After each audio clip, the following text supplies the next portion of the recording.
People should be able to hear everything right now. As a matter of fact, welcome everybody. It is the end of the week. We have Kevin Freeman joining us. We have Michael. We have Tacoma. We're going to have a couple special guests a little bit later. But hey, everybody, guess what? It's Friday, you bastards. The internet brings comic fans around the world into one comic book community.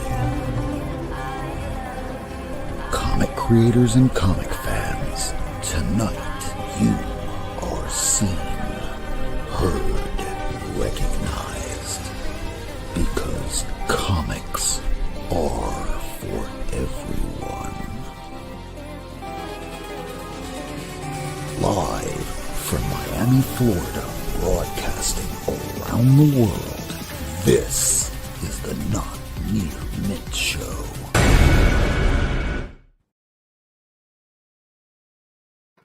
Oh, welcome to the show, everybody. It's the end of the week. It's Friday. It's the end of the month. So it's the 4th week of August, and we have Kevin Freeman back. Hi, Kevin. Hola. Thanks for having me back again. Good to be here.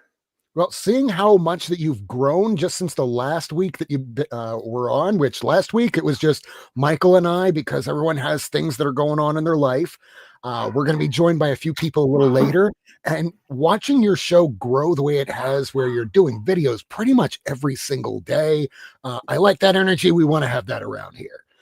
So, Michael, how are you doing? I'm doing well. I had a great week, caught up on some work, and I feel I'm ready for the new school year. Oh, it's the school year. I keep forgetting how that just started off. It is indeed. It is indeed.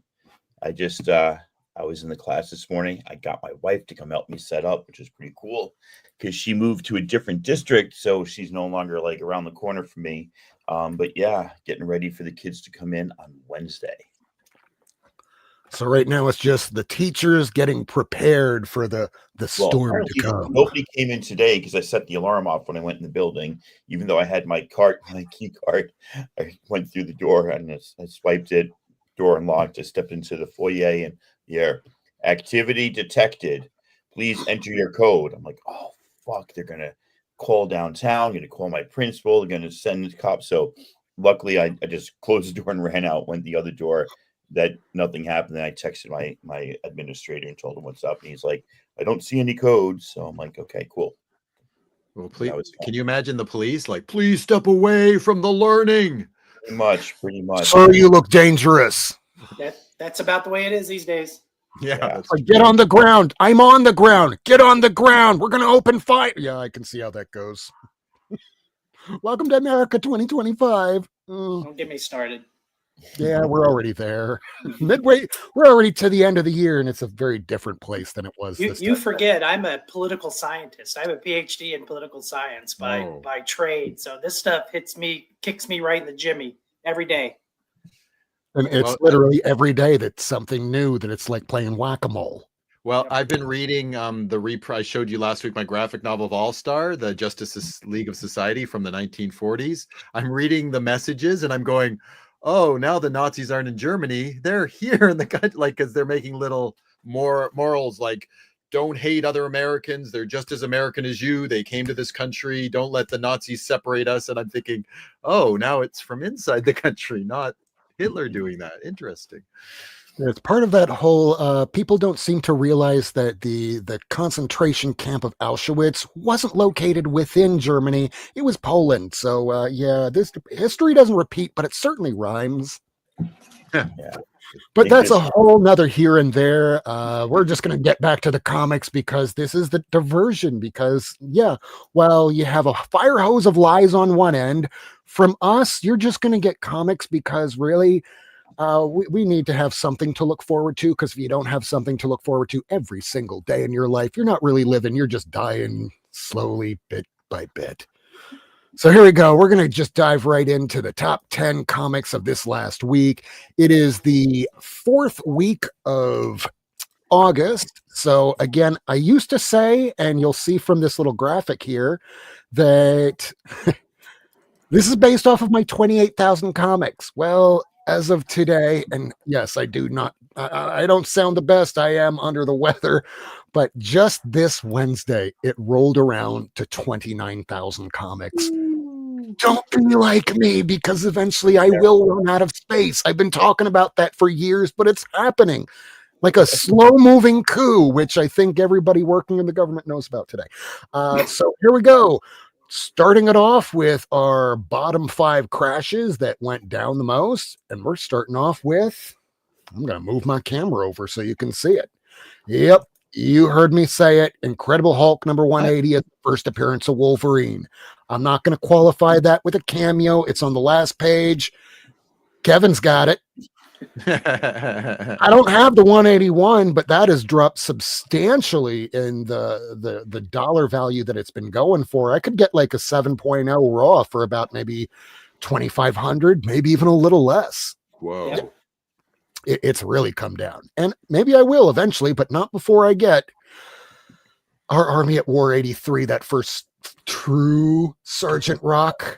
So yeah, Sure. this thing dropped so substantially. 1974, fine, very fine, 7.0 raw copy, $511. It has dropped $325.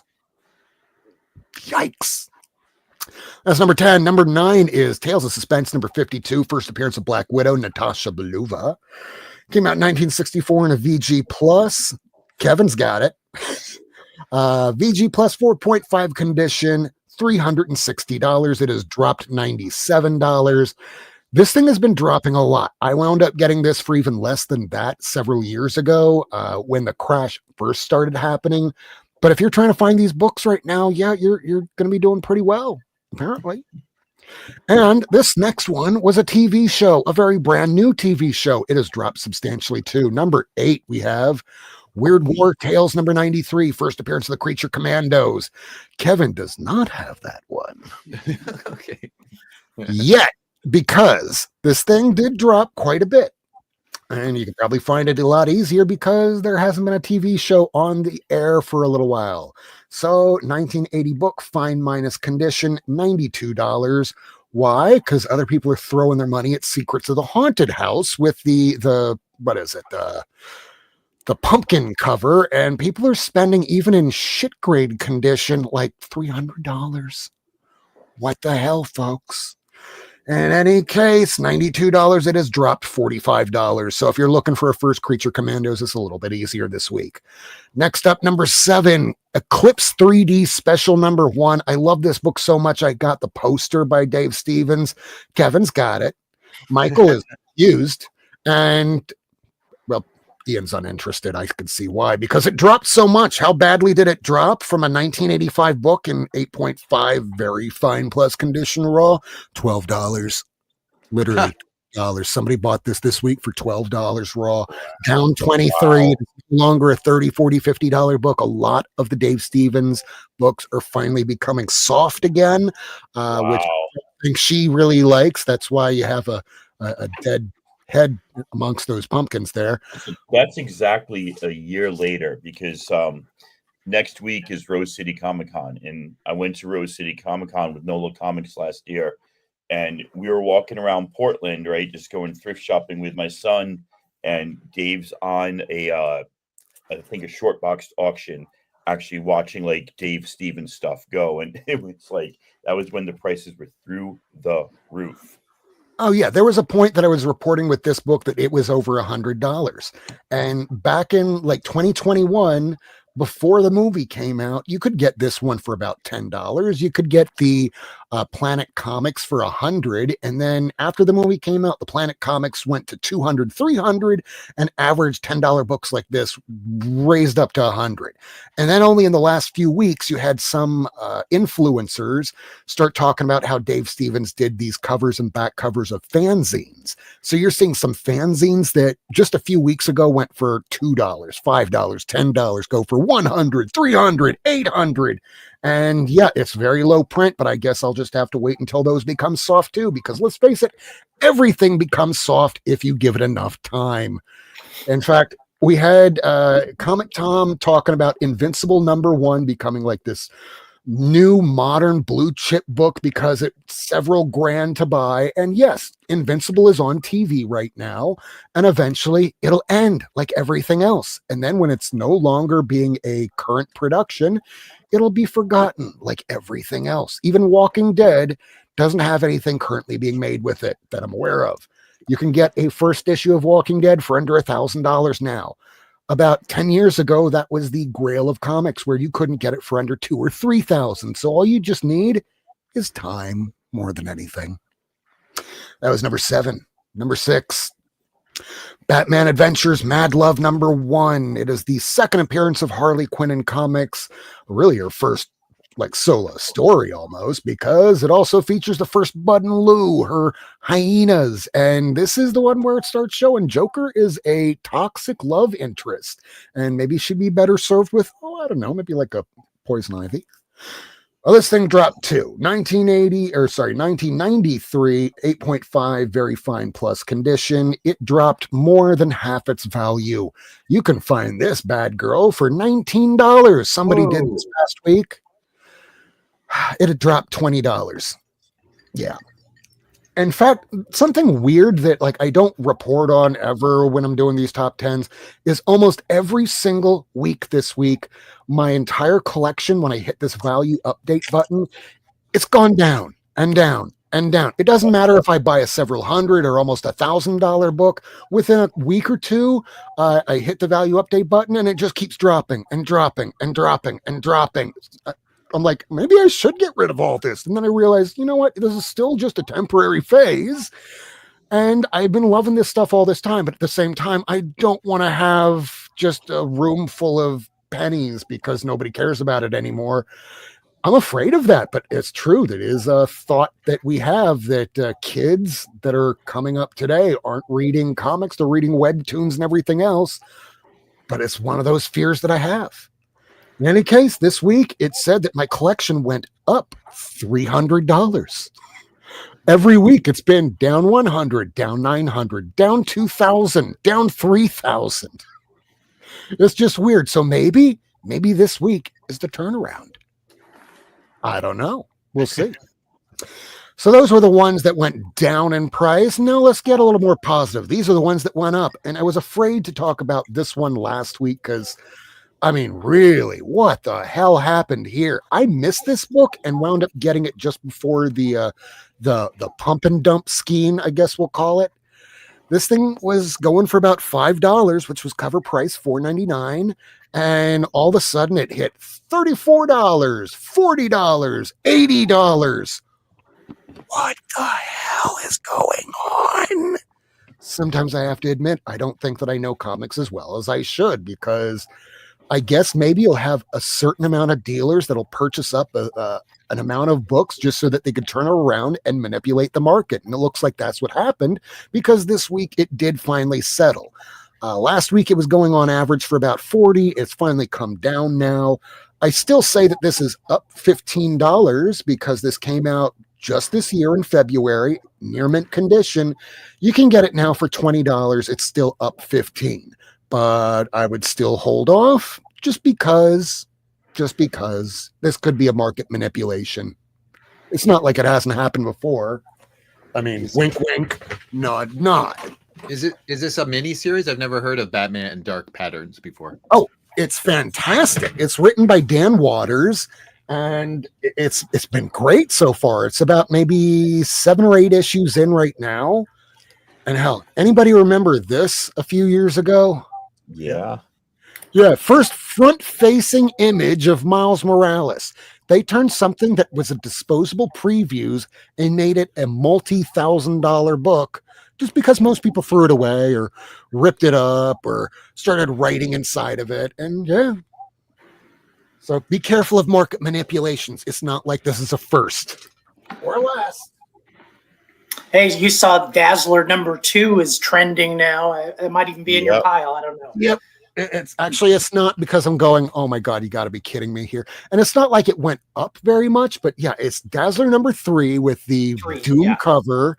And it's because this guy that had about 20,000 followers on Instagram was showing a picture of the book. And he was this meme guy. And yes, memes these days, can translate very similarly, like how video games made Miles Morales bigger, like how movies would make Marvel stuff bigger, TV shows made Walking Dead bigger.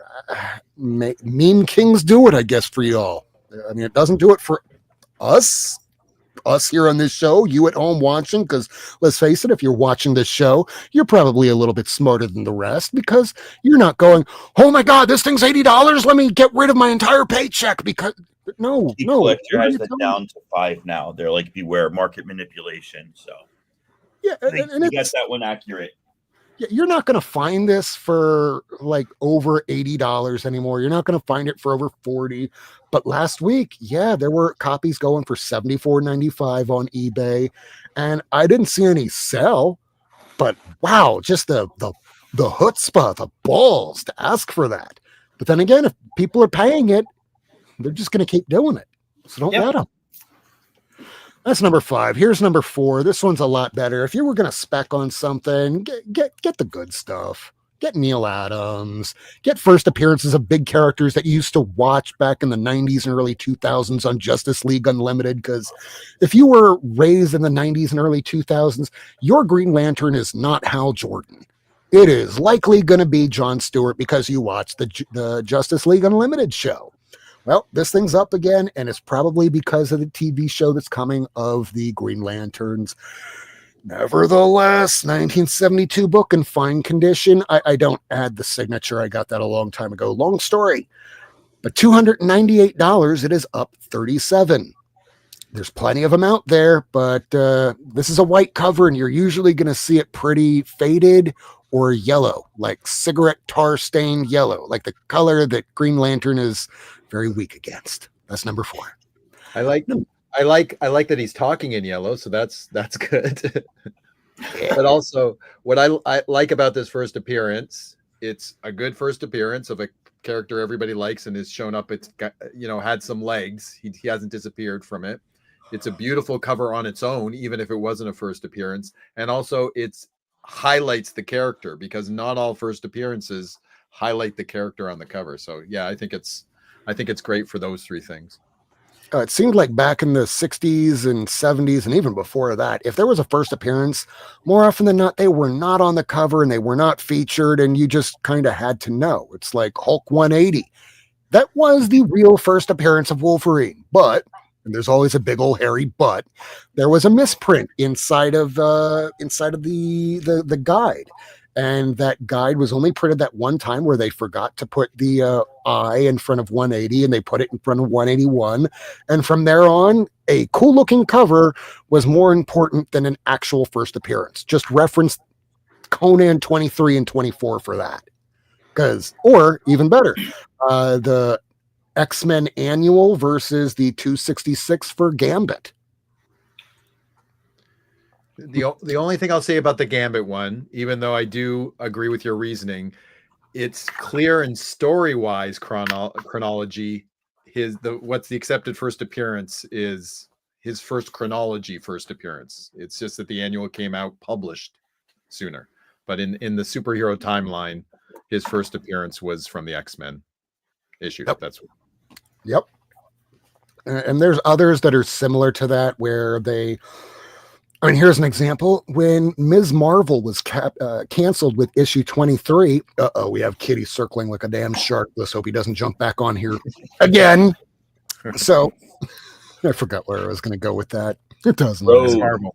Marvel. Oh, yeah, Marvel and Rogue, because Rogue was supposed to feature right around issue 25, but it got canceled with 23, and we wound up seeing the end of that story happen in a Avengers annual. Well, actually, after that, because the Avengers annual came out about a year after it ended, but they did these reprints in, I'm trying to remember the damn title of this thing, and I just can't do it off the top of my head.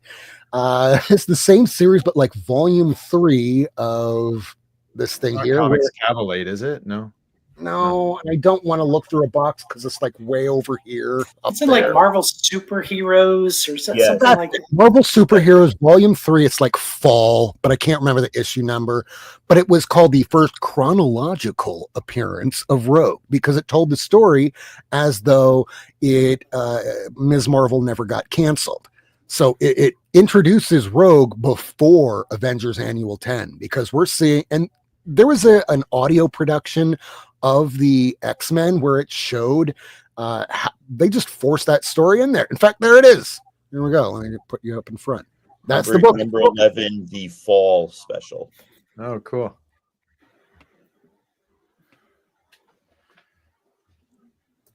Oh, sorry, I had to cough. So yeah, that book jumped to like a $50 book. Oh, what are we looking at here? There's issue 3. This thing is going for about $10, but the thing is it's selling through the roof on eBay. Yep. Like just because it's $10 and it's cheap doesn't mean that you need to own it unless you're trying to put together a run of Dazzler.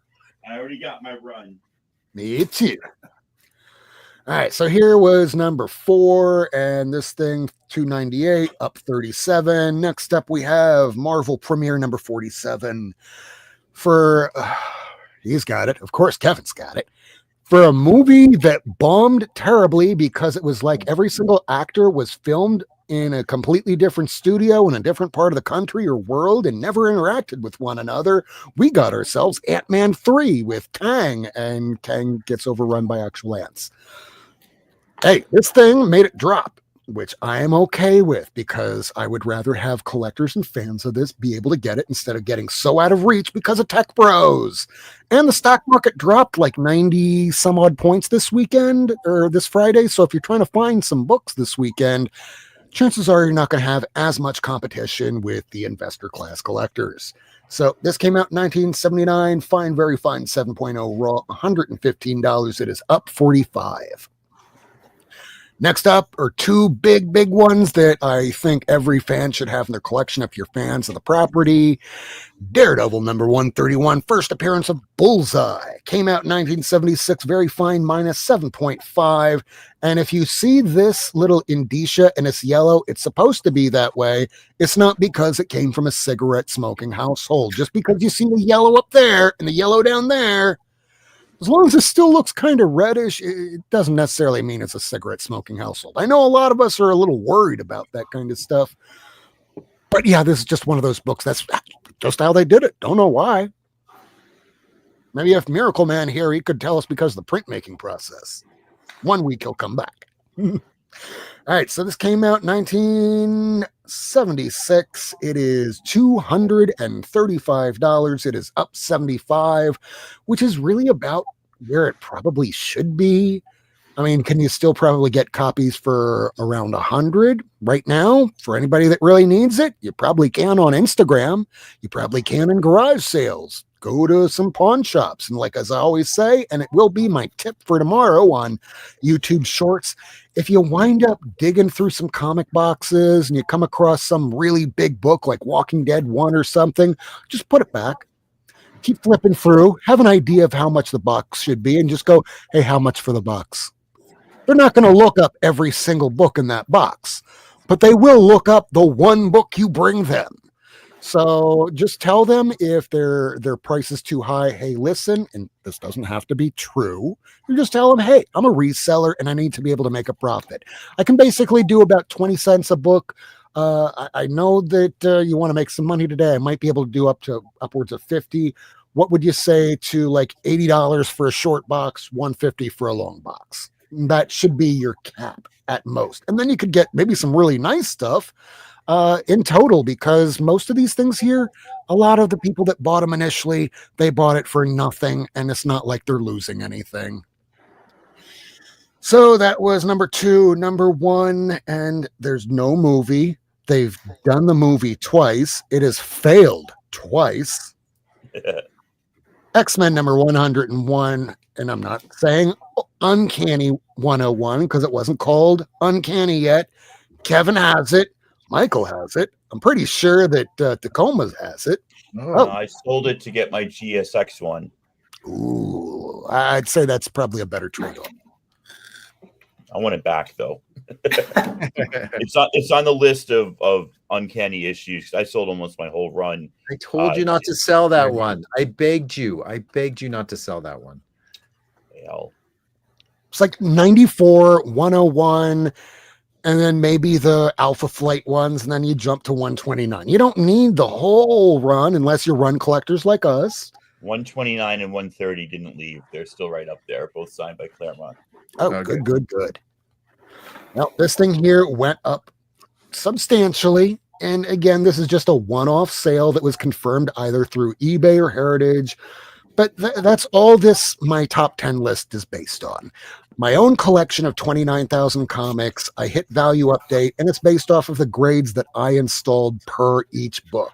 So my top 10 list is going to look very different from the one that's really based on volume that Comic Tom and some of the other channels out there do. Mine is just a little bit more site specific.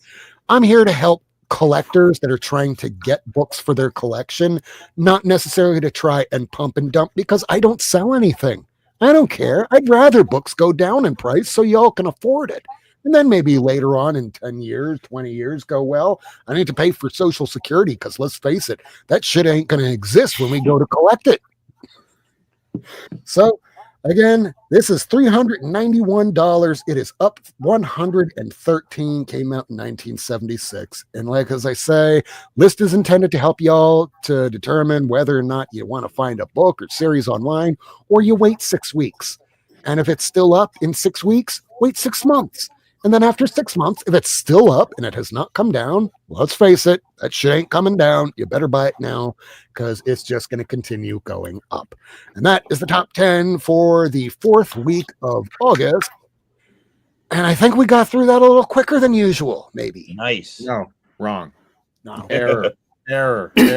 I had 8 this week. That's the most I've ever had of one of your lists. That's wow. Way to go, Kevin. I mean, Usually it's 3, 4. It's not like I really go down and just pick the literal top 10 and top bottom 5 because, I mean, I would be showing a lot of the same books week in, week out. It's like, hey, this is number 2. Hey, this is number 9, 2, 9, 2, 9. Because things are just really arbitrary. And from one week to the next, someone will see something on a list, or they'll go, hey, wow, I noticed that this thing dropped a lot of money. Let me try and get that this week. And then, oh my God, now it's going for twice the amount it was before. Yep. Just last week, I was looking at a few books, one that I really wanted, the other one I kind of wanted, but I didn't care about it as much. And that one that I didn't care about as much wound up like going for nothing. And it was the first appearance of Eclipso. Nobody bid against it. It went for $40. Nice. Oh, wow. It was mid-grade. Love it. You can't find it for under 150 if someone's trying to just post it otherwise. So yeah, it's arbitrary and it's about demand, and the more copies that are available, generally the lower you'll be able to get it for. So it's the end of the week. I know y'all got some books this week. We might be having a couple others join us later, but Kevin, now that you're here, did you pick how many books this week? I got a sizable stack this week. Oh, yeah. I'll go through them quick because it could take all day, but I'll just Yeah, we got some time. I got nothing, Kevin. You go for it. go in alphabetical order here. So I got this is All-Star Western. Trying to get the glare off of it here. This is All-Star Western. Is that the first bullseye? All-Star Western number 3. It's a cool Neil Adams cover. I'm trying to get this series. 10's going to take a while, as y'all know, but the rest of them I think I can get relatively good. I think I got 4 left to go. So, I got my 10 last year for $90. oh, that's nice. You'll be able to find it. Side question that nobody can answer. I wonder how many covers Neil Adams has done for DC and Marvel in total. Hundreds. Yeah, it's like Hundreds. crazy. Yeah. It's insane. Yeah, he was doing tons of covers for almost all the DC titles, or a lot of them, for a while there. See, like Brave and the Bold and Adventure and Superman and Superboy and Action. He was doing it a lot. Yes. And I have a follow-up question to that, because it's something that was pointed out in a J. Scott Campbell video that, yeah, he might have done hundreds of covers, but which ones are the ones that are known the most and also took the least amount of time because they were under deadline. Because sometimes the more time you spend on a cover doesn't necessarily equal to a better cover. Like the Batman 421 that Todd McFarlane did, he did that as a rush job and is considered a classic. Same thing with a lot of those Neil Adams books, like the ones with the Joker cover where he's hovering over a city, taking a shit over it, where you don't really see it. He's just really large and overblown. But that was a quick cover, and sometimes those are the ones that we remember the most, and they took maybe a few hours to throw it together. I got another one. This is All-Star Western number 9. So I still need, I think, 2 and 5 and 10 and 11. I think those are the last 4. But, then it switches over to what? Weird Western tales after that. Yep. Y'all saw this the last time I was on, but I'm still working on these Amazing World of DC Comics. This is number 14, which is their Justice League of America special. Has checklists and fun little things like that. All these have stuff on the back too, so I make sure to put the clear boards on them. Good stuff. I specifically blame Dick Dillon for George Perez. Not Rick Buckler? Not Rich Buckler? Well, assistive, but if Dick Dillon didn't die at a young age, I mean, he died in his 50s, then they went, shit, we need to throw someone on a book. Hey, there's this guy named Perez. Put him in. Got another one. This one, this is number 16, which is the one that focuses on the DC Golden Age. Also has a nice little wraparound cover there. And I'm trying to keep this glare off of it. These aren't too expensive, but some of these later ones are more pricey than the earlier ones, as I guess the sales, the distribution numbers went down.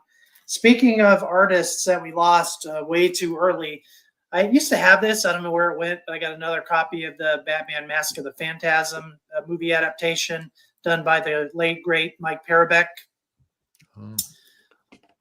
Wish he were still around because he did some fabulous stuff. This is the direct edition. It's a Bruce Timm cover, in case you were wondering, but Mike Parobeck does the interior. Okay. Couple issues of Brave and the Bold. I got issue number 70, which is Batman and Hawkman. Love the checkerboard tops on some of those DCs during that era. Speaking of Neil Adams, he did a lot of these covers as well. I think, in fact, he did this one right here. This is number 88, which is Batman and Wildcat. Definitely a Neil Adams cover there. Count 10 and die. And he actually knew how to draw children instead of, adults just really small. Yeah. Don't get me started on artists who can't draw kids. John Byrne. Sorry. Yeah, I was just going to say that. Here's Franklin Richards. He looks like he's 30, but just a short person, a little person. I'm also working on Deadly Hands of Kung Fu. I got this one. This is number 14. It's not in the grade. Y'all know, some of you know that I'm a grade snob, a condition snob, and I try to get as high a condition as I can. I'm struggling to find this one in high grade for that's not extortion level prices. So I found this mid-grade one. I paid $10 for it. I figured it'll serve as a nice placeholder until I can finally get a nicer one on that. Then I got one more issue. This is number 32. This is the last issue of Deadly Hands of Kung Fu. All these painted covers throughout this entire series are just fabulous. And these books are worth it for the painted covers alone. But he's using his feet. It's supposed to be the deadly hands. It's supposed to be the deadly hands, and yet I see him using his feet. It could be Deadly Feet of Kung Fu as well. 2 more to go. I've got 2 issues of Superboy. This is a pretty old one. Nice 10 center. This is number 78. This is really nice. It's like a very fine near mint, and I thought the price was right, so I grabbed it. Not my favorite era of DC. It's kind of this campy stuff that isn't my favorite. I like it a little later, kind of late Silver Age, starting with that. But nevertheless, the covers are fun, and you got to read all the word balloons just about every month. And then the last book that I got this week is another Superboy. This is number 129, 80-page giant. I just got that recently too. The reprint of the first Mon-El. Yeah, it's square bound. Those are tough to get in nice shape. This one has a teeny little split right on the bottom, but other than mine that, split by 2 inches. You're good. It's really sharp. So I got a nice stack, and just for a heads up, so I don't know how many of y'all pay attention to to heritage at all. But the last 2 days, they've done a Western Comics auction, which is the first auction that I know of that they've specially done just for Westerns. And I am a Western Comics junkie, so I spent some money this weekend. So hopefully they'll come in the next couple of weeks, and maybe I'll show them. I get a little paranoid sharing some of my really more expensive stuff just because I don't want to act like I'm flexing. Do what Miracleman and I do. Just never tell anybody where you live. Yeah. You live in Utah. I just don't like people to think that I'm flexing. I'm just really paranoid about that because I'm really not.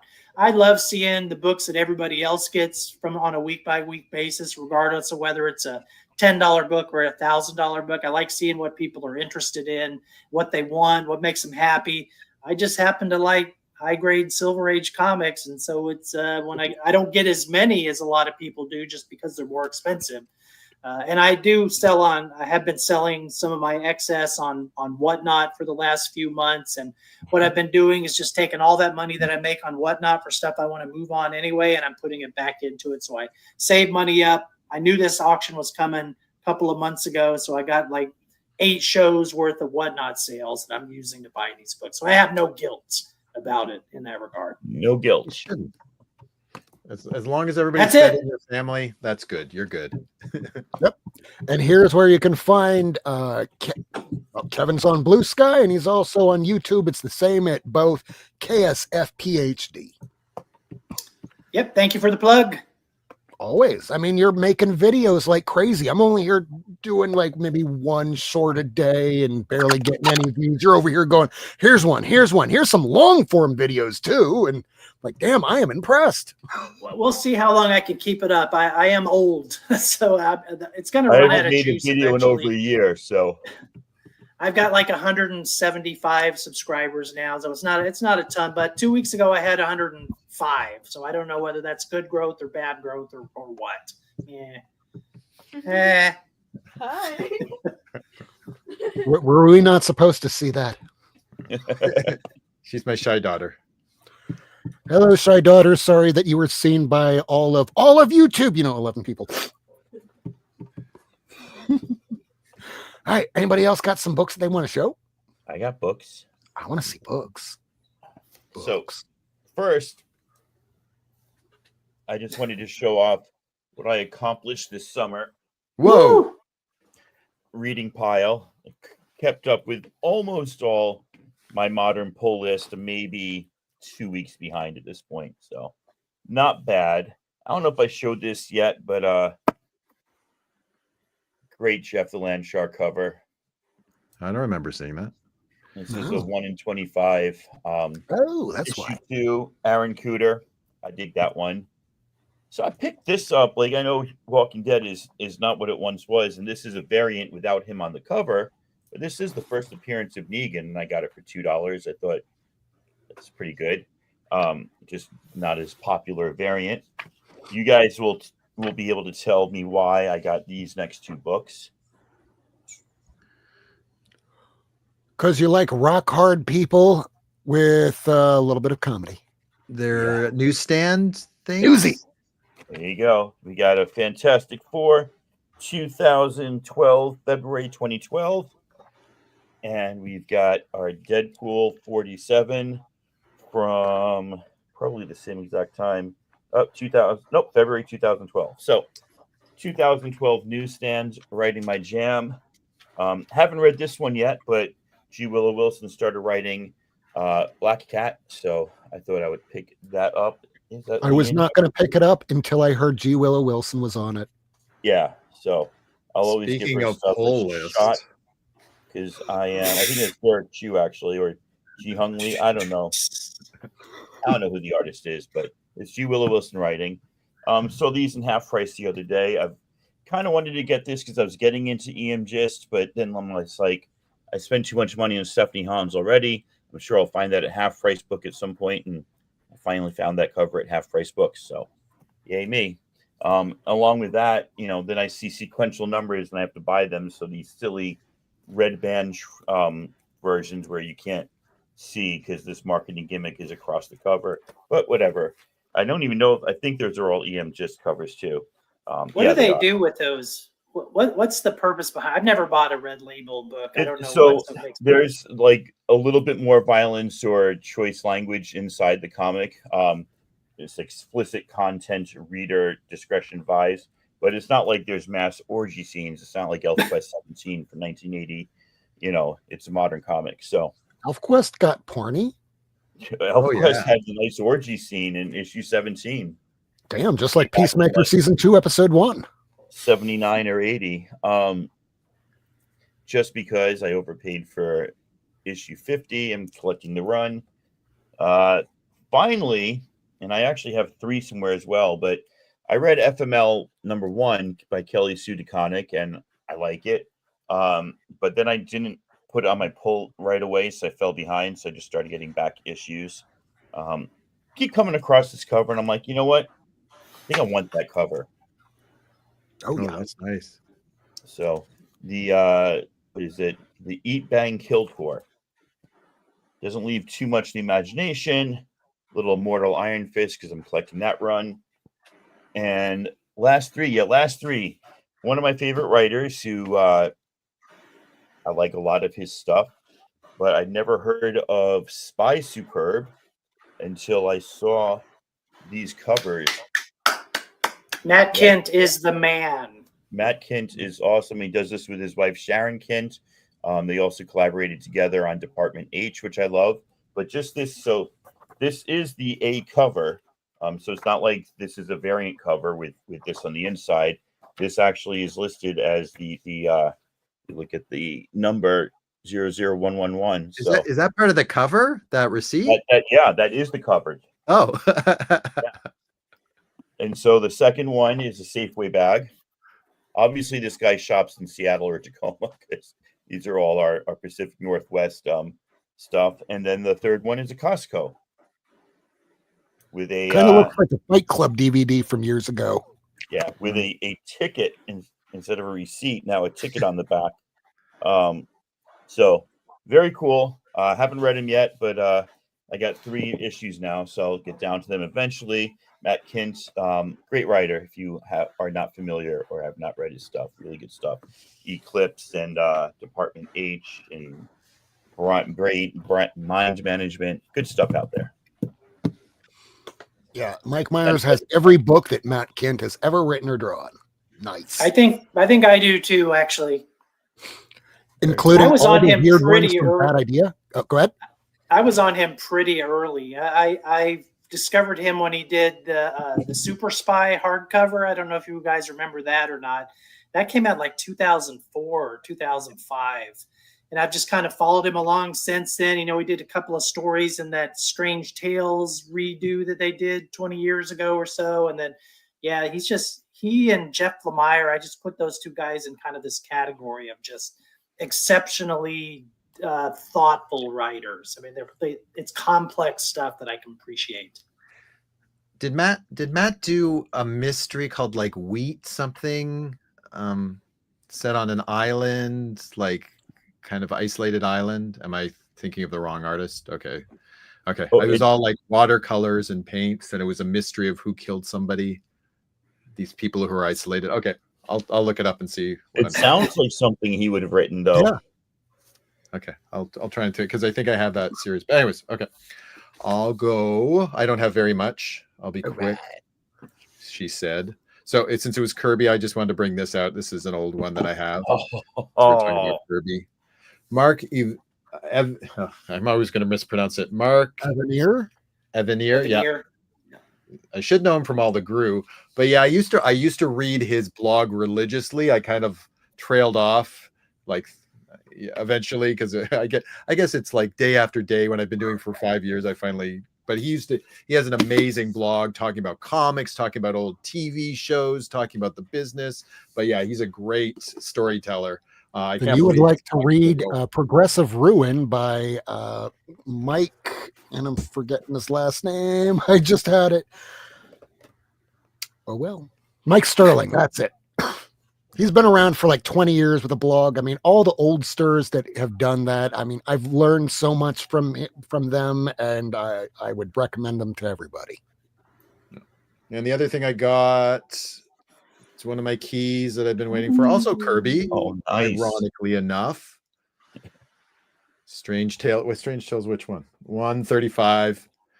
First appearance of Nick Fury and Shield. I know, not the first appearance of Nick Fury, but the first appearance of Shield. And first Hydra. Yeah, because it was the late 60s and the Man from U.N.C.L.E. and Bond and everybody was into spy stuff. So it was all because of Bond that they went, well, maybe we should pivot from war stuff to spies. And I will say, just as a little aside, I think that it's an amazing origin of Shield. Like, I really love the story in there. It's really fast moving. It's cool. It involves Tony Stark. They're in the helicarrier. It has the flying car. It's just great. Then sadly, I don't think the series then maintained the momentum of that going forward. Like Hydra was a great idea too, until Steranko comes on, and I think he picked it up a little bit again. Because I've read the whole kind of first 30 issues until it went into Shield. But yeah, that first issue, a great kind of coming out story. Really good pacing, good characterization. Really hitting on all cylinders. I started collecting the Strange Tales with Steranko, like from 150 or 151 up, and only got the 135 like maybe in the last 6 or 7 years or so. So that was a nice issue to pick up. Yeah, that was on my key list, so I can cross it off. Are you going to get the issue right after? Why is that important? It's a little bit more. Well, it's like the second appearance of Hydra and Shield, and it gets a little bit more into Hydra. Oh, okay, maybe. I mean, it's not like any super key or anything. It's just this is who Hydra is as a group. I'll look at the cover, because right now, as I've said on the show before, I'm kind of collecting my favorite covers. So if it's a good cover, yeah, I'll pick it up. It's like a reddish cover. I have it, but to dig it out right now would not be easy. Okay. All right, I guess I'll show a couple books. These are the ones that I picked up this week. There's not a lot. Here we go. And then we're going to show some Kirby stuff. All right, let's get this a little bit more situated. Now, I don't pick up things that are always $100 books. Sometimes they're like $3 books or $5 books. Why did I get this one here? I didn't have it. I have the X-Men with Jim Lee, but I didn't have this Ghost Rider that had a cover by Jim Lee. So yeah, for $5 in a pretty nice condition too. Yeah, I'll take that. Also picked up Marvel Age 100, first appearance of Sleepwalker. About 1 month before. Spider-Man in Marvel Team Up, where he meets the Guardians of the Galaxy for the first time. This one was a hard one to get. This is the second print of the first time you have Punisher in the War Machine. This thing had a print run of just a little over 1,000 for the second print. That's why I got this one. I didn't have this. It's an early appearance of Dr. Druid. No. Dr. Druid came before Dr. Strange, believe it or not. No, it's for this guy in red that dead something or other. You might have seen him in a movie with a guy that likes to sell wine. All right, it's not Kirby, but I was missing an issue of this, 231 of Thor. I needed it, and I just started putting all of these older books inside of My Lights because all of my old OPP were getting really, really shriveled. And as I keep saying, that can imprint on the book. So like I was a couple years ago, I am rebagging every single book that's an OPP from like the 1974, 75, all the way through 92. That sounds like about 4,000 books to me. Ooh, why did I get this one? It's not just issue 1 of Wizard of Oz. And by the way, they are doing a new TV show of Wizard of Oz based on the original books. Not based on this, but why did I get this? Book market variant. When you see that, it was only distributed to like Barnes and Nobles, to Borders, and it was free. This was supposed to be a giveaway. And there's not a high print run. A lot of them that are out there were disposed of. So if I can get this for $10, yes, please. Especially with early Scotty Young.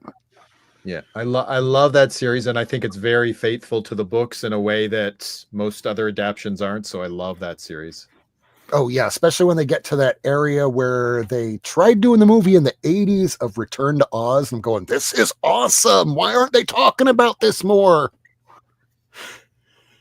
This one here is an upgrade. I got this initially years ago in like a 3.0. The bottom staple was detached from the cover and it looked like it was run over by a car a couple times. This one here is like, sorry about that, I'm sick. This is about a 7.0 and it's still in really nice shape. And for $15, yes, please. It's the first appearance of Warlord.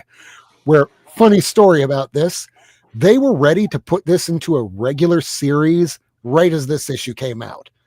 Mike Grell had already started working on the first 2 issues. So right after this came out, 2 months later, they released the first issue, the second issue, and then there was an 8-month hiatus. And then when it came back, it ran for 133 issues. And I will add, the omnibus is finally coming out for that this year, so I'm getting that and excited about it. Nice, because they only have the reprints collected for the first few issues, and then in the middle of the run, they collect some of the middle of the run and then add other issues. There's nothing for the end of the run. There's no omnibuy for the end of this. And by the end, his wife was writing it all. And Vince Coletta was still being given work somehow. Fucking Vince. All right, this thing here, I was glad to get. I don't know how I have almost every issue of all the Batman adventures, but I just, for some reason, never picked up the Gotham Adventures. So now I'm piecemealing it. So I have the issue 10. There's an early Harley Quinn cover. So yeah, I'll get that. Can't remember how much I got it for, though. This is the issue right after the Red Hood dies, and here comes the Phantom Stranger to help out. And at the end of the issue, they offer Phantom Stranger membership, and he just fades off to the sunset, only to be called again whenever he's needed. Red Hood died? Did I say Red Hood, or did I say Red Tornado? Yeah. You said Red Hood. Okay, when I'm sick, it doesn't matter if I'm sick or if I'm not. I make mistakes like that literally every episode because I have way too much of, certain things I probably shouldn't be having at the age of 46 if I don't want to have a heart attack. But here we are. Nick Carter, never say no to it. Ever. You're a whippersnapper. I'm a whippersnapper, but eventually I will have problems. This thing I think I showed last week, Scooby-Doo, Where Are You, #1, very low print run for 2010. Then I also got the Scooby-Doo team up that features Bat-Hound, Ace, and Scooby-Doo, and they're fighting the Scarecrow. I still need to find the Swamp Thing issue and the Harley Quinn issue. All you need is Dynamite, and then you have the trio of dogs. True. I need to get the one from the 80s that features Blue Falcon and Dynamite. I don't got that one. Hey, Las Cruces, welcome back, buddy. It's been a while. Hey, guess what, Las Cruces? I am now almost finished. I didn't realize it until I just got this one. I am almost finished with every single Millie Marie appearance from the 60s. So this is one of the last ones I needed. There's only 27 of these on the CGC census. If you are talking about a comic from the 1960s and it has less than 100 on the CGC census, you know that's going to be a rarer book, meaning that they've been disposed of or it just winds up in people's collection. And this is the issue that right at this number 89, this series isn't really doing so hot, so they got to vary it up. So what do they do the very next issue? It's dinosaurs and the military. And it was awesome. And she becomes back up, and her last appearance is in issue 91, and that's the one that I need to find now. That also has a low CGC census count, so I know it's not going to be easy to find. And some of the last ones I got here, here's a Superman that I can't post on the internet because I might get ableist shamed. And it's like, hey, I'm kind of a big dude too. And I mean, Superman's a little bigger than I am here, but I'm not making fun of anybody for that. But they certainly did back in the 60s because punching down was cool because of people like Don Rickles. And for that, I thank you, Don Rickles, for my childhood, you motherfucker. And this I got from Jared Troutman. You know him as Water Tribe J on, I guess, the Twitter, on the BlueSky, and he does some of these claim sales. He's been on this show. I want to have him back soon. I just got this from him, and he helped me with issues 2 through a good portion of the 20. So I'm only missing a handful of these now. But this is Chew issue 1. It is signed by Rob Guillory, remarked by Rob Guillory, because in Chew, this is the story of the FDA. And why is it about the Food and Drug Administration? Well, the chickens all come down with bird flu and it starts killing people in mass. So the FDA is put in charge of like everything. And Tony Chu is part of the team. And what is his superpower? Whenever he eats something, he has a memory of what that food has gone through. Exactly. He takes a bite of something and he sees the entire life history flash before his eyes. So the only thing he can eat without having such an intense feeling is it beets? Beets. Yep. I love that series. So that's the remark. He drew a can of beets. You got your double sign though. I only got mine signed once and no remark. Well, I know that if Kevin, Entropy Comics, was on here, he'd go, "Oh yeah, I got that too," and he even drew all over mine. I have to admit, I take semi credit for discovering Rob Guillory. Oh, really? I'll give you semi credit for that. Way back in the, do y'all remember a publisher called Ape Entertainment at all? If Miracleman was here, he'd be like, "Oh yeah, early 2000s," and he did a short series for us through Ape Entertainment when he was just starting out. So, I discovered him at Heroes Con, or we found him at Heroes Con in Artist Alley, and gave him our info, and he did a project for us. Oh wow! Way before Chew. That's amazing. Very nice. And I thank you for that, because when that series was coming out, it was one of my favorite series. And the first 2 issues were just the most impossible things to find. And all the way up until just last week, it was still impossible to find. That was one of my probably top 5 stealth buys. That was $1.50 at half price. Ooh. Did not know what they had. I was so excited. I opened the bag to make sure it was a first print, and 3 aisles over, tape pulled. Nice. Yeah. Still happy with it. I'll just do this real quick. That was more dead air than I was comfortable with. Yeah, I was over here talking and then realized, just like me doing my regular job as a court reporter, I'm trying to chime in, and then I realized I've been talking to myself for 10 seconds.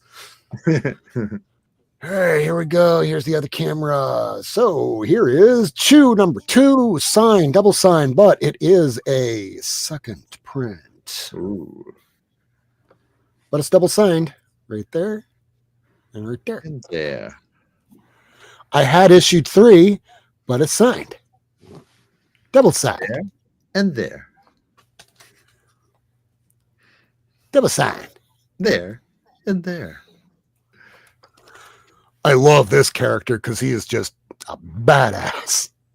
This is kind of like if you watched Heroes, this is kind of like the Zach Quinton's character where he can just absorb everyone's powers. Oh. And then as we get a little further on, they start introducing other characters. Like, we're almost there.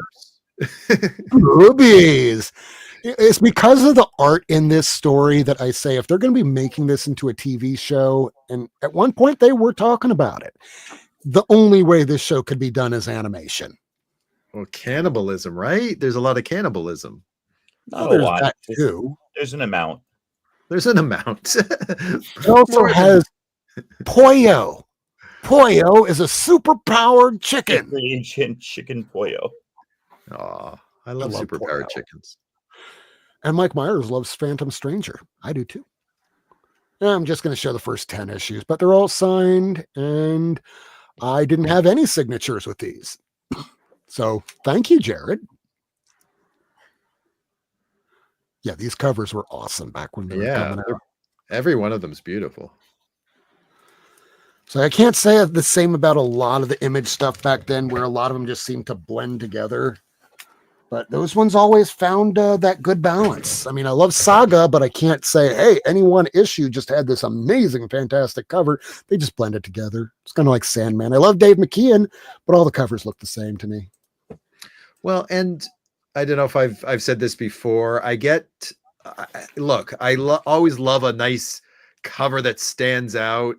But I really like the ones that speak to what's inside the issue too. If you can do both things, say, hey, this is about the issue. Because I know some of our classic covers are just Batman and it has nothing to do with the inside. But the best ones to me are the ones that also speak to the story on the inside and are amazing. So yeah, I appreciate for Chew. It looks like each one speaks a little bit to the story inside. It's not just him in different poses, eating different things that have nothing to do with the story on the inside.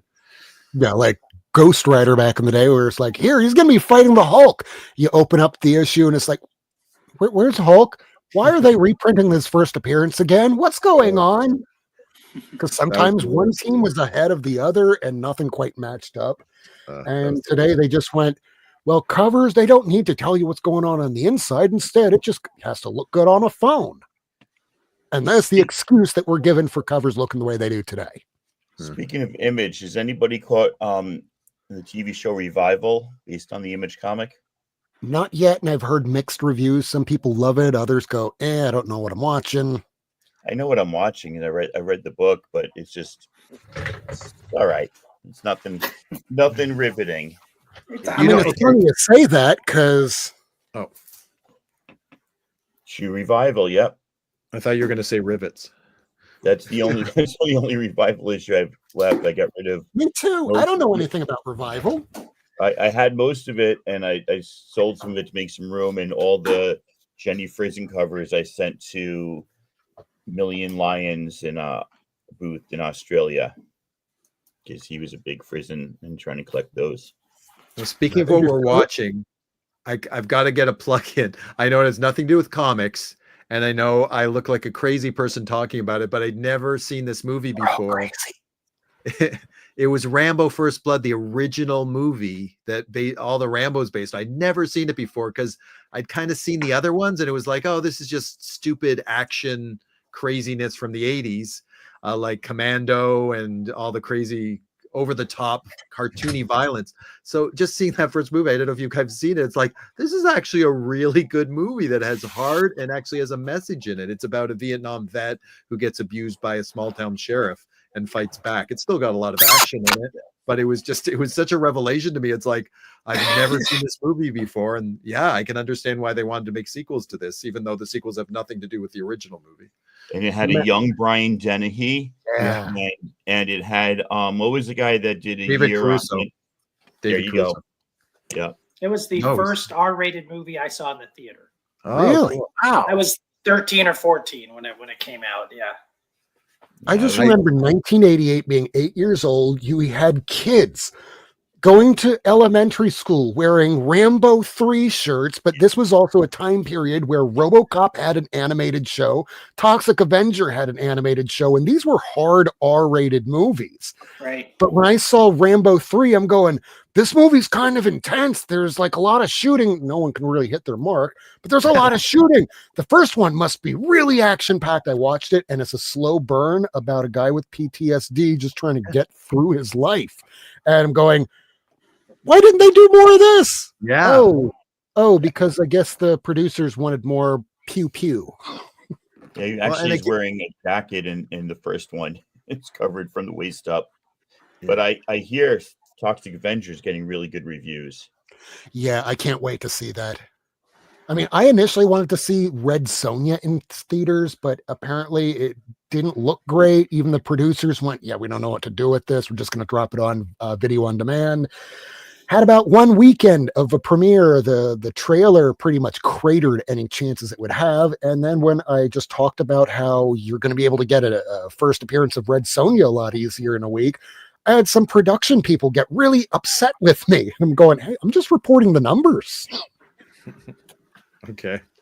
That's funny. Like, I'm not talking about movies, I'm talking about comics. Yeah. Hey, the movie didn't exactly blow up, and therefore people are going to be able to spend less money to get a book they want. That's what I'm here for. I don't give a shit about the movie. All right, so should we start talking about Jack Kirby? Sure. I only say that because somebody is in the back room, and I don't know if they're still talking with them. So if maybe they could hear that we're going to be talking about Kirby? Jack What? Kirby. King Kirby?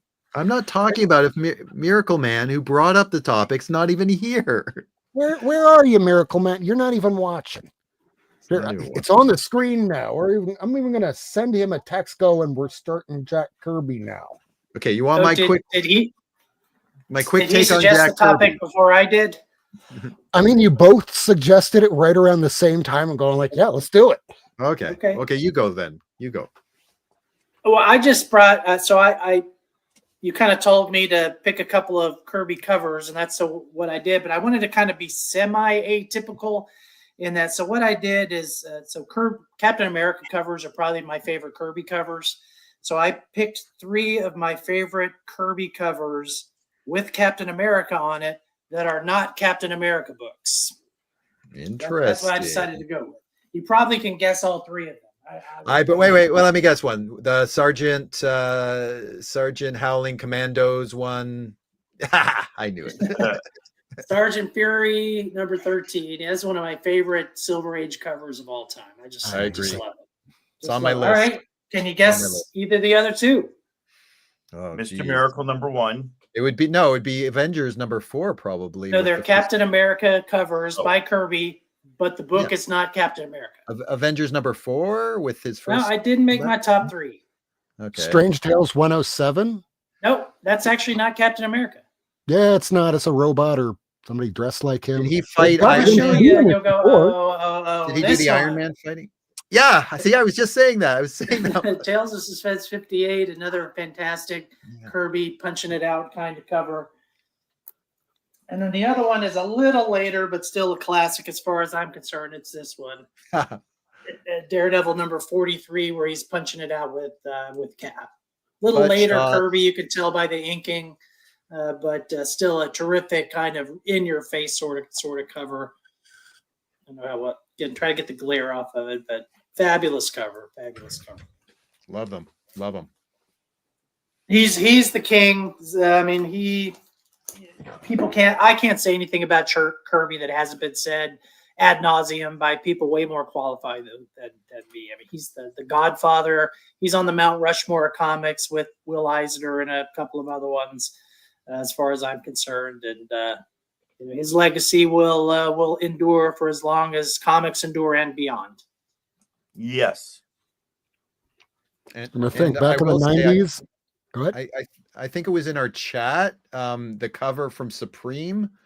Am I right? Like showing Kirby in Supreme. Yep. I just want to kind of comment on. So Supreme, first of all, an amazing series. One of my favorite all-time series. I don't know how many people know about it. Alan Moore, probably one of his lesser known. It's such a love letter to the Silver Age of Superman.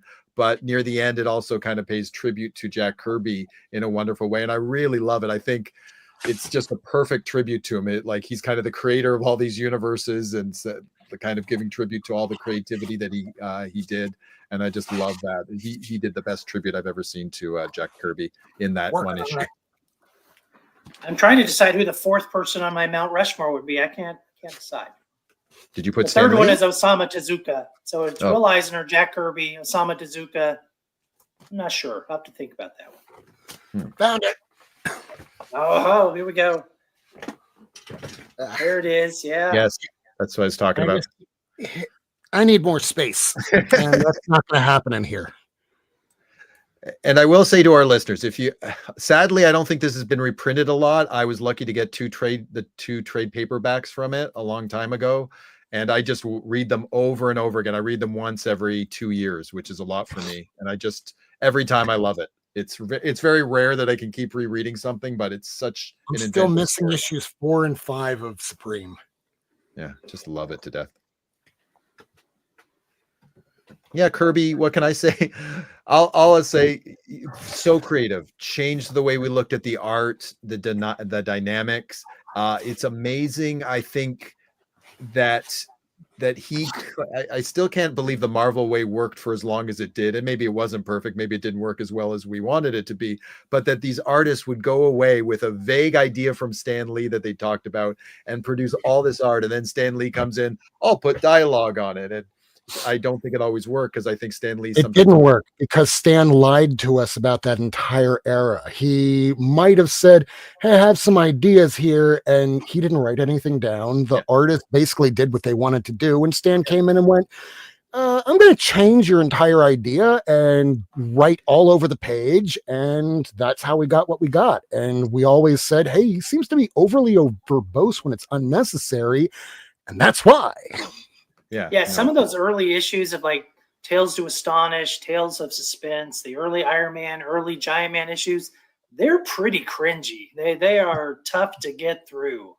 You can tell the early Silver Age books that the artist had a much more of an influence on the plot and on the dialogue.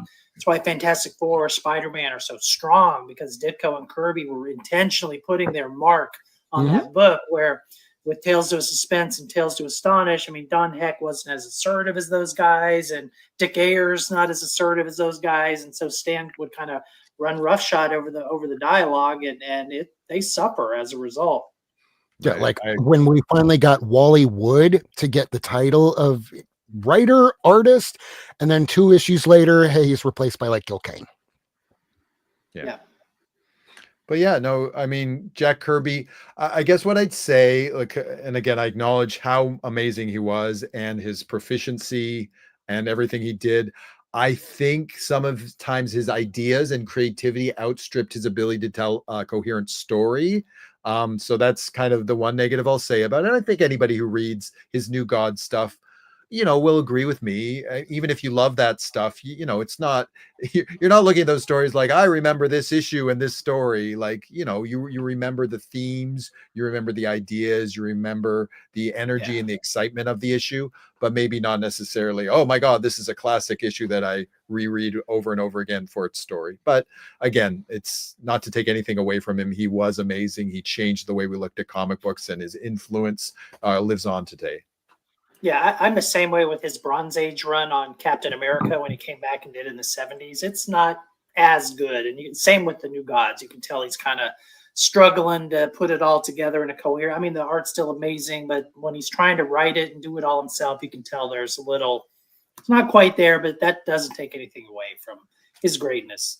Show us some of the classic Journey into Mystery here. Come on now, Rob. So here's something I only just learned recently. I'm only really missing a couple issues from the Journey into Mystery run. Missing the 83, missing the 85, missing the Destroyer, but have most of the rest, as you're about to see. Knowing what we know about Thor, that he speaks in thou and whilst, and it's Shakespearean sort of dialogue that doesn't fit. And it worked that way all the way up until today. They even had Donald Blake, who is no longer a part of Thor.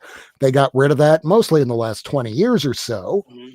But back in the beginning, Thor did not speak like a Shakespearean character.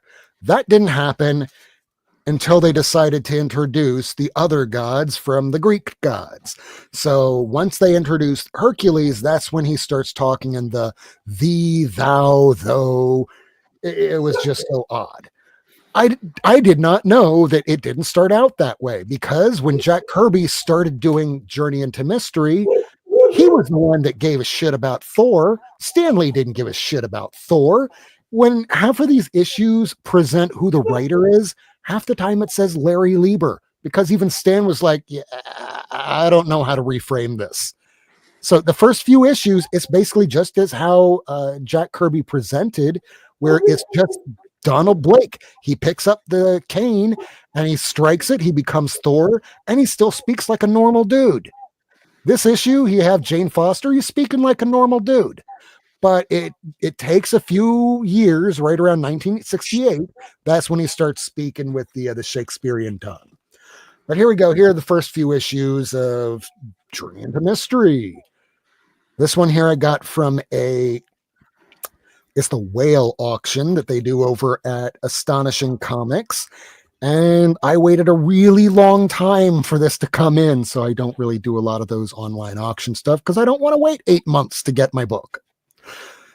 I'd rather go to eBay, overpay, and get it about a week or two later. So I'm glad I got this one, but I still need Mo. Here is issue number 86. And back in this era, most of the villains, if it's not some really colorful supervillain, they're fighting communists. And it's really overt.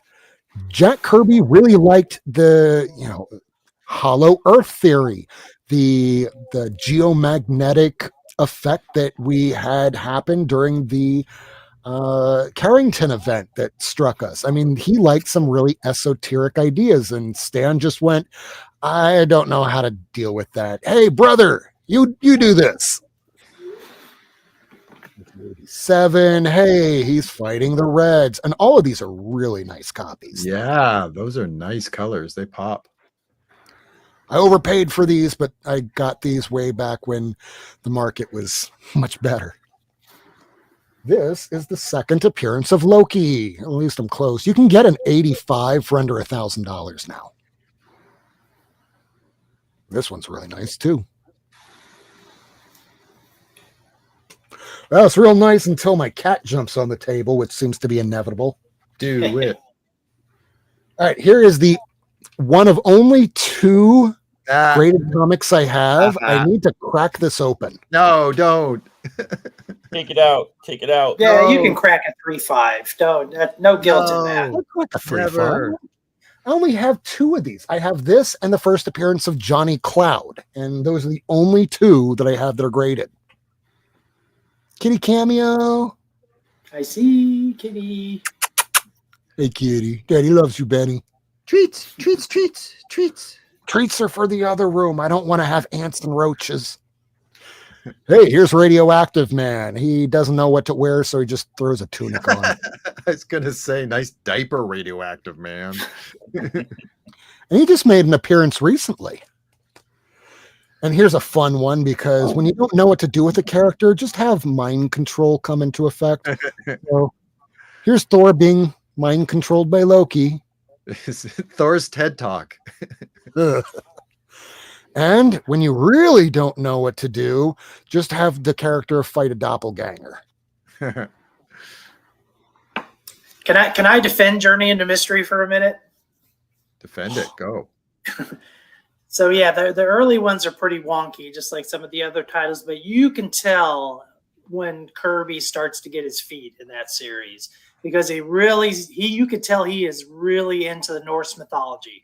And he starts using a lot of it, introducing all the Norse gods and the Rainbow Bridge and Asgard and everything else. I mean, you can tell he's really digging it, but it does have a few hiccups at the beginning for sure. Well, and can I add to that? I 1,000% agree with you, because the Tales of Asgard is the better part of the magazine, and that's when you really could focus on it. And this is where it begins. Yeah. Oh, there. Okay.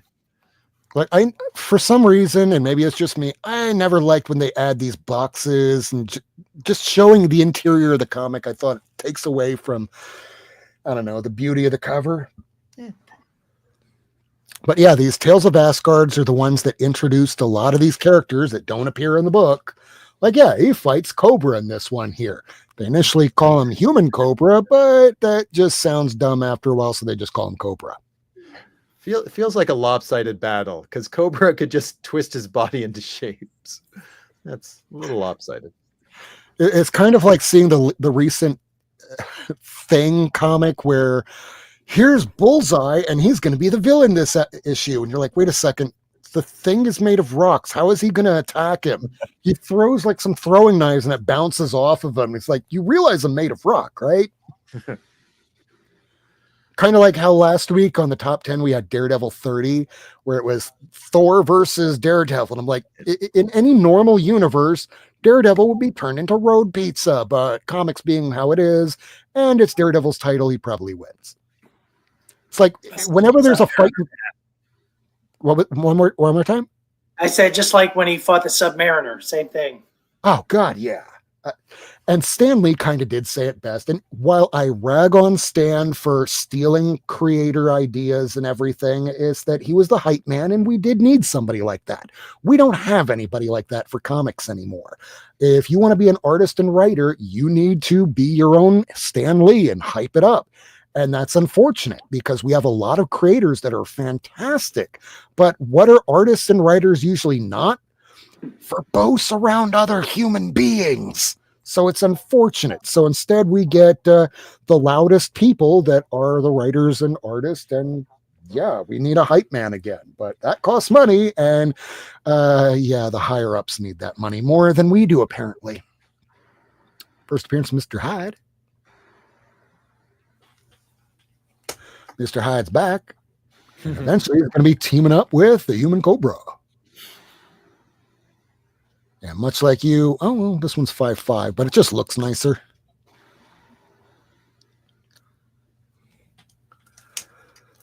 Oh, Zarko from the future. Oh, no. I felt like this several years ago when Superman threw my car at a rock. Ask your doctor about Ozempic. It's the same guy. Same guy. It's the same guy. And I think this is first Hela. Yep. You'd never know because she's not on the cover and she features in the backup. See, that's an example of, oh, first appearance, but okay, she's not even on the cover. This was once a blue chip comic. Now you can get this for under $100.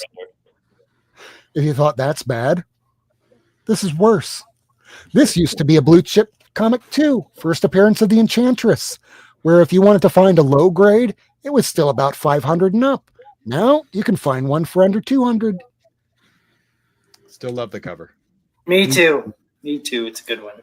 And Enchantress, they never stuck her in the movie. Why did you not stick a hot woman that could hurt you in a movie? You know, she's in Loki. Yeah. I mean, Sylvie's in Loki. Is she? Enchantress too. That's what they consider her. Oh, yeah, I forget her name, but she's essentially part of the Enchantress. Yeah, she's Sylvie. Yeah. Oh, okay. Yeah.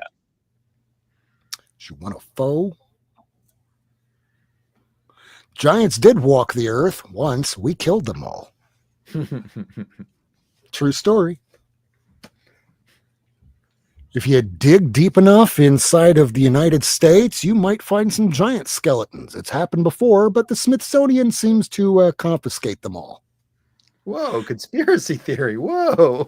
Yeah, we're going to get a little of that tonight, too.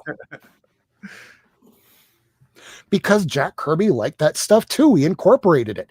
He had friends within the CIA that would tell him these stories, and he would start incorporating them into his comics. And then Stan would just change all the words. Thanks, Stan. But at least because of Stan, we know who Thor is, because Jack Kirby liked two things: killing Nazis and drawing superheroes. Grey Gargoyle, love him. Like, for the longest time, I didn't know who Grey Gargoyle was because he barely featured in comics throughout the 90s and 2000s, and he's been in some books recently. I don't know why I like him, but I like him. I couldn't do another stack unless somebody had some books they wanted to show and I can come back. I got some Kirby. Ooh, Okay. let's see. All right, 1 second. So I'm not done with my Commandi run, but I am done with this one. Ooh, love it. Mr. Miracle. See, I like that cover. That's one of my favorite from the run. Yeah, I like that. I like number 4, but you know, you got Funky Flashman in here. You got Big Barda. You got all sort of great characters. Oh my gosh. Funky Flashman. He's Stan Lee. And speaking of Kirby and Stan and Ditko and the rest, if you have not read The Amazing Adventures of Cavalier and Clay, I highly suggest people give that book a read. It won the Pulitzer Prize. It goes into various themes of America and American culture and what it means to be an American, but it also is an allegory or It's the history of where- comics. Where basically the creation of Marvel Comics and Stan and Jack as young boys, 19, 20-year-olds in America. And it's a pretty beautiful, beautifully written story. And it goes through the trials by that awful man, Worthstead. Frederick Worth. Who's the guy that the psychologist that came out with Frederick Wortham. Wortham. Yeah. There you go.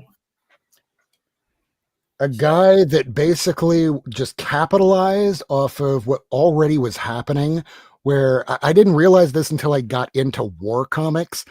But even as far back as the early 50s, you had them saying that a board of the Comics Code people reviewed this and determined that it is acceptable to be placed on newsstands, because you had newsstands that were freaking out because of parent groups, which is something that's continued throughout the history of this country. Because whenever you hear a parent group is against something, they aren't grassroots fed. It's astroturfed by a political organization that's capitalizing off of it. So by 1955, let's bring Frederick Wortham to testify in front of Congress, because comics will make your children gay, or they might make them serial killers. Come on, Ian, we're bringing the comics to the local church book burning. So, to finish that off, Mr. Miracle went 20-something issues, I think, but Kirby just did the first 18. And definitely the covers. I think he did the interiors on all 18. I know Commandi, he did more covers than interiors. But a good book, a good read, and some great Kirby art and some great characters in there within. Agreed.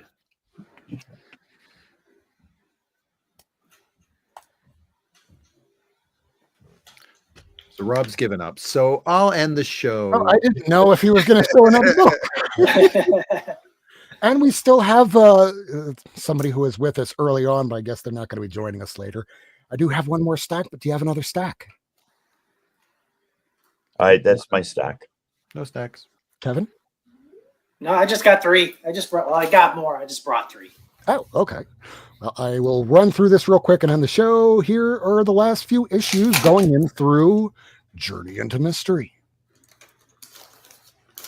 The Magneto issue was one that you could have...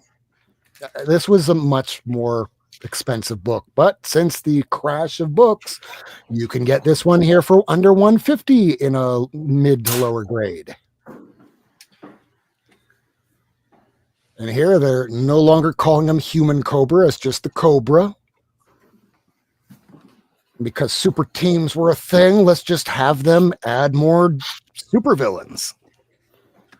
There's the first Balder on the cover.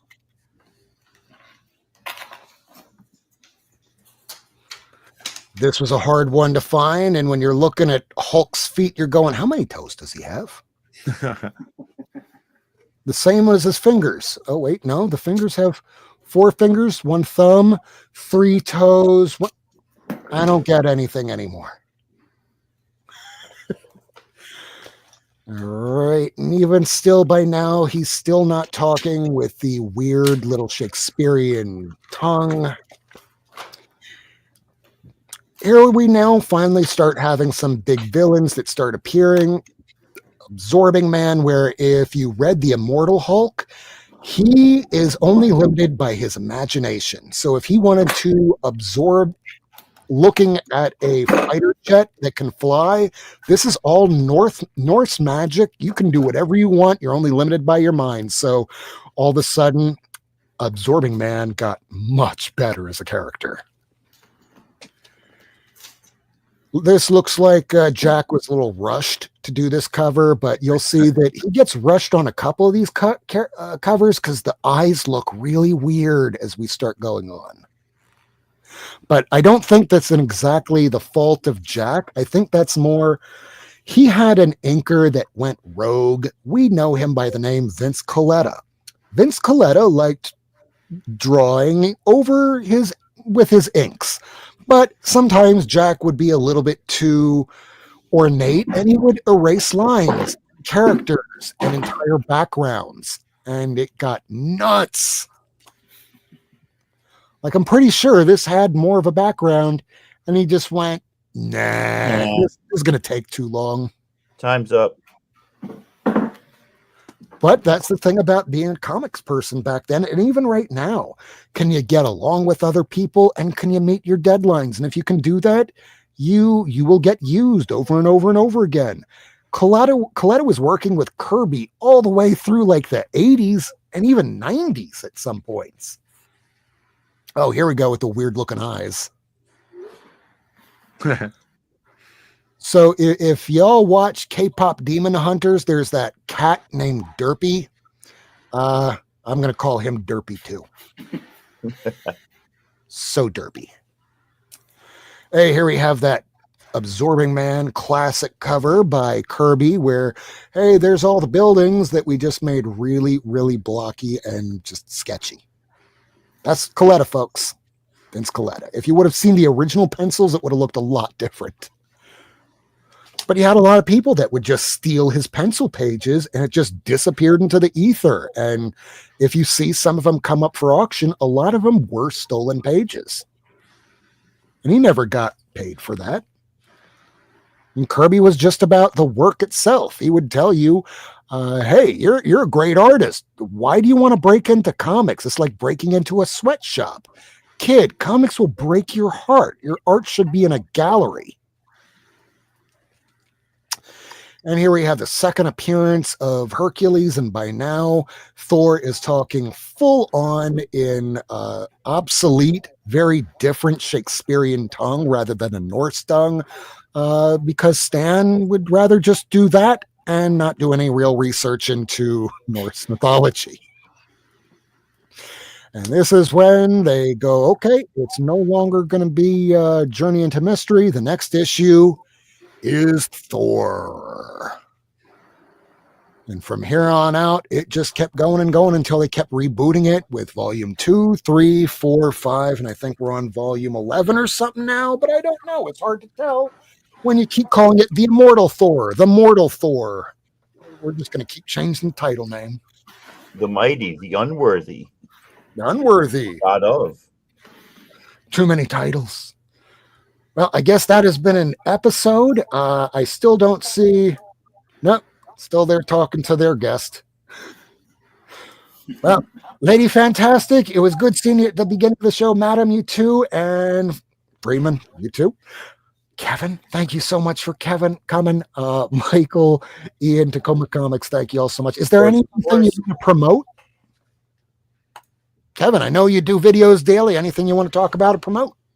No, just take a look. It's very low tech. It's just pretty much me talking and clipping using the very rudimentary editing skills that I have, but I'm having fun doing it. And I'm trying to fill a niche that is not really too present, I think, in comics YouTube. I mean, I don't really do investing or any of that kind of stuff. It's just more from a collector's perspective rather than an investor's perspective. And I do a lot of flip throughs in my runs, slowly but surely, like 12 issues at a time.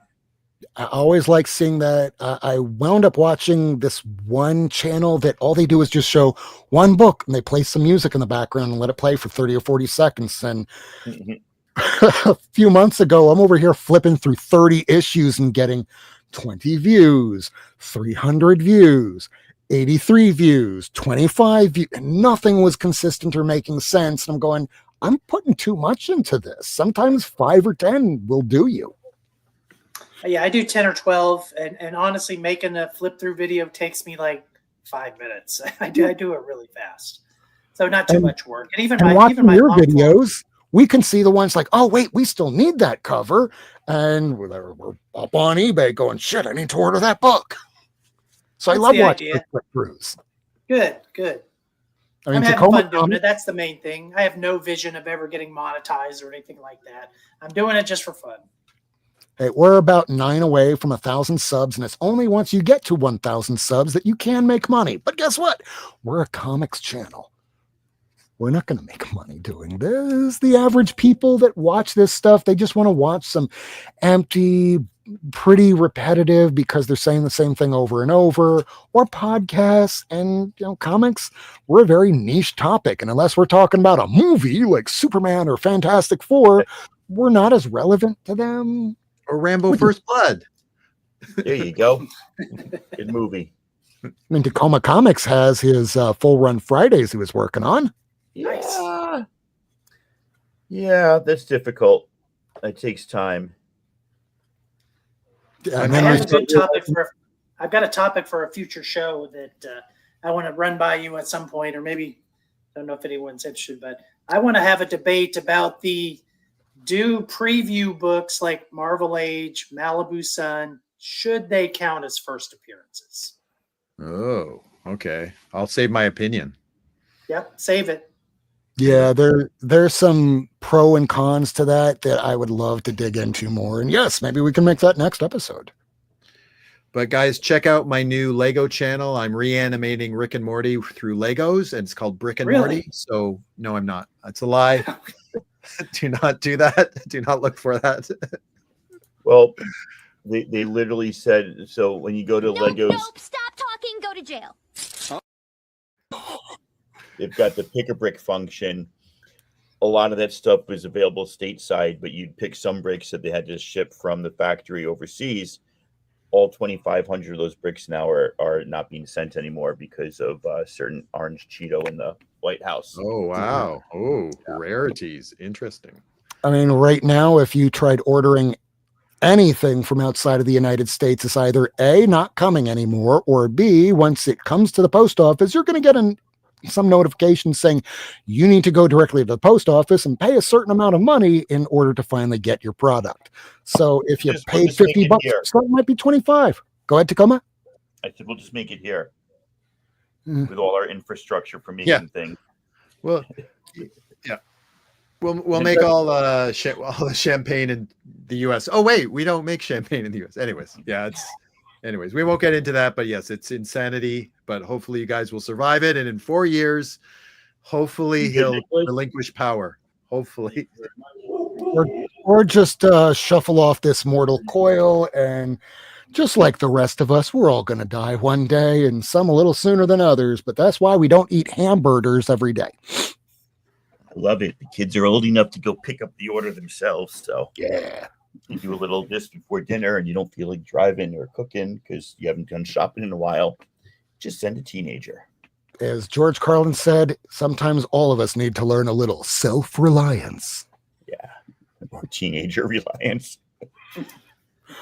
Well, I want to thank everybody for watching this episode. I have one more thing to show. Ooh, I don't even know what these are, but they're pretty cool. No, that one's not pretty cool. Oh, these two are pretty cool. These are pop culture related, so I'm a sucker for like the stamps. I don't even like SpongeBob, but I just said SpongeBob stamps. I got to get those. And then any parent should know Goodnight Moon. I thought that was a pretty cool stamp selection. So there you go. I got some new stamps. We're stamp collectors too around here now too. Because if there's a comic character or comic related, it's comic tangential. We like talking about all these things because if no matter what, if there is something that could bring more people to our hobby to get into it, the younger, the better, because if we don't have new blood coming into this, we certainly don't need gatekeepers because that keeps them out. If you want to keep your comics worth anything, we need new blood. Let's get more people reading books. And with that, I'm going to leave you. I thank you all for watching. After this show, I'm sure that the low grades will be on, maybe Jig's Kingdom or Cliff on Comics or One Collection Down. Check them out. I don't know if the whale auction will be tomorrow or if they're just doing some other auction, but they usually have some pretty good stuff over at Astonishing Comics. Otherwise, we'll be back next week, September the 5th. It'll be the first week, and we'll see how things turn out with that. At least we have an idea for our show next week. Also, let us know if you have any of the issues shown tonight. I apologize so much for my voice and feeling like crap, but this isn't forever. Nothing is forever, and I'll feel better next week. Drop a comment for anything you want to see on the show, and otherwise, we will see you again very soon. Thank you all for coming. Love you. Good night. Bye. Thanks for tuning in. If you want to see this episode again, along with a catalog of back episodes and issues, surf on over to Not Near Mint on YouTube, Twitter, and Instagram. Subscribe and hit that bell for notifications.